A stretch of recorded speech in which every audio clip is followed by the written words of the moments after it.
Good afternoon, my people. Good evening. Welcome back to my channel. I am welcoming you according to the time where you are. This is your girl, Mashola Gist TV. I am here again with another gist. Wọ́n ní ó ti tó àkókò ọdún tí Kábíyèsí máa ń ra oúnjẹ lọ fún àwọn ará Àkúrẹ́ ní ilé àwọn Queen Naomi o. Wọ́n ní Kábíyèsí gbé oríṣiríṣi oúnjẹ lọ fún Tadenikawo, èyí tó jẹ́ pé ó jẹ́ ọmọ wọn. Ẹ̀yin èèyàn ilé, ẹ jẹ́ ká jọ gbọ́ gist tèmi.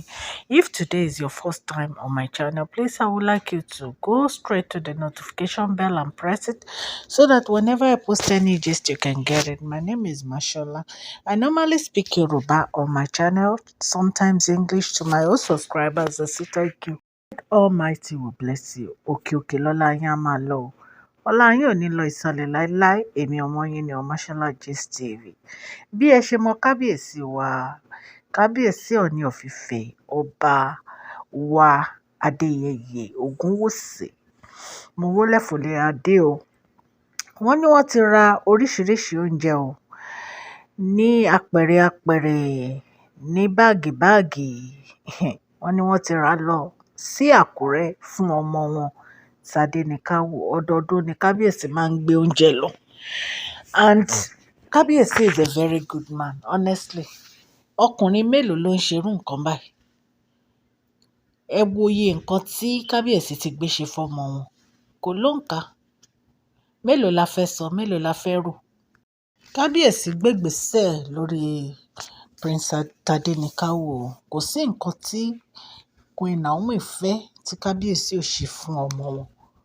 Inú mi dẹ̀ dùn nítorí pé Kábíyèsí ń tọ́jú ọmọ wọn. Kábíyèsí nífẹ̀ẹ́ ọmọ wọn tọkàntọkàn. Wọ́n dẹ̀ ń ṣe ìṣe bàbá fún Prince Tadenikawo. Kábíyèsí ẹ ṣé o, a dúpẹ́ lọ́wọ́ yín o. Ẹ̀yin náà ẹ wo gboyè mọ́tò tí Kábíyèsí ti rà nítorí Prince Tadenikawo. Ẹ wo gbolé tí Kábíyèsí ti rà lórúkọ Prince Tadenikawo. Kábíyèsí ń ṣe gudugudu méje yàyà mẹ́fà. Inú mi dùn o nígbà tí mo gbọ́ gist yìí. Inú mi dùn wípé Kábíyèsí, ọ̀pọ̀lọpọ̀ bàbá ló wà tó jẹ́ pé wọ́n rántí ọmọ wọn, especially tó bá tiẹ̀ tí wá jẹ́ pọ́n tún fẹ́ ìyàwó tó pọ̀.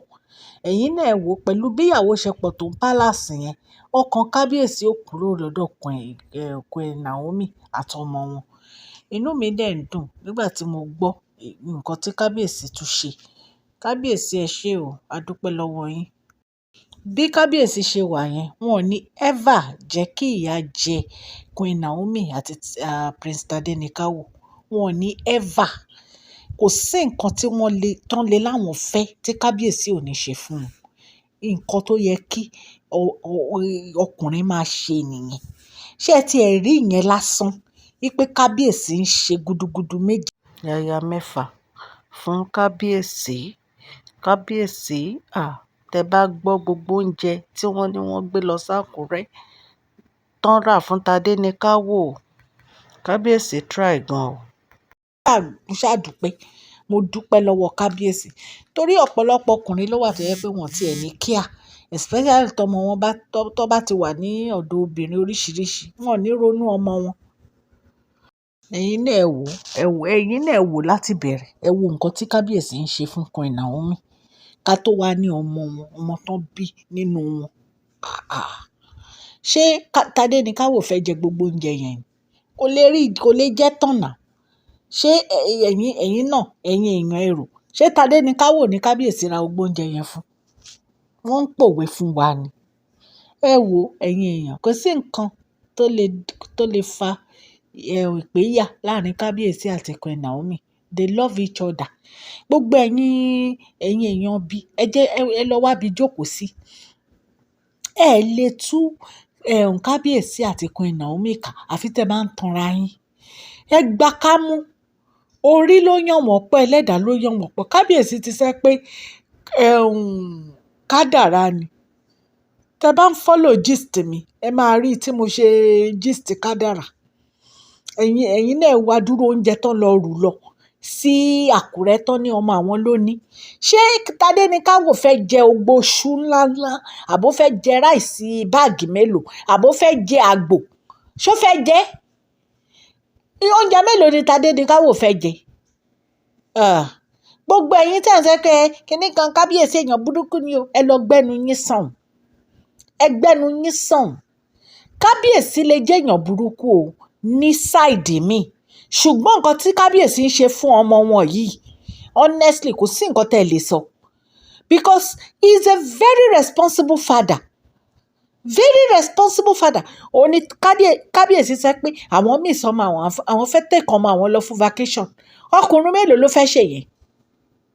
Àwọn fẹ́ bọ́mọ àwọn lọ sí vacation, àwọn fẹ́ wà pẹ̀lú ọmọ àwọn fẹ́ Tadenikawo ò rántí àwọn ọmọ nígbà míì, nítorí wọ́n care, nítorí wọ́n love wọn ni. And wọ́n ní obìnrin tó bá bí ọmọ ó ti kúrò lálé ẹni náà, ó ti kúrò lálé ẹni náà. Queen Naomi wọ́n ti kúrò lálé kábíyèsí, so kí wàá lẹ wá ń sọ? Ìfẹ́ tó wà láàrin wọn kò ṣeé túká, ẹ gbà kámú fọ́lọ́run ọba. Ṣó ti yé yín? Kábíyèsí ẹ ṣé, ẹ kú ìtọ́jú Tadenikawo, ẹ dẹ̀ kú ìtọ́jú Queen Naomi. Ọlọ́run Elédùmarè á bù sí ibi tẹ́ ẹ ti mú gbogbo owó tẹ́ fi ra nǹkan tẹ́ fi ra o, tẹ́ kó lọ f'Ákúrẹ́. Ọlọ́run Elédùmarè á bù sápò yín. Ẹ ṣé kábíyèsí. Ẹ̀yin èèyàn wa bá ṣe gbọ́ la ní ká mú wá fún yín o. Èmi ọmọ yín ni o, Máṣọ́lá. Tí má tún gbọ́ mi, màá tún mú wá fún yín. Ẹ ṣé o. Ẹ̀yin tẹ́ bá ti subscribe, ẹ lọ subscribe o. Gbogbo ẹ̀yin tẹ́ dẹ̀ ti subscribe, òkè òkè lọ́lá yín á máa lọ, ọlá yín ò ní lọ ìsàlẹ̀ láéláé. Ẹ ṣé mo dúpẹ́ o. Please share this video, like and subscribe. God bless you all.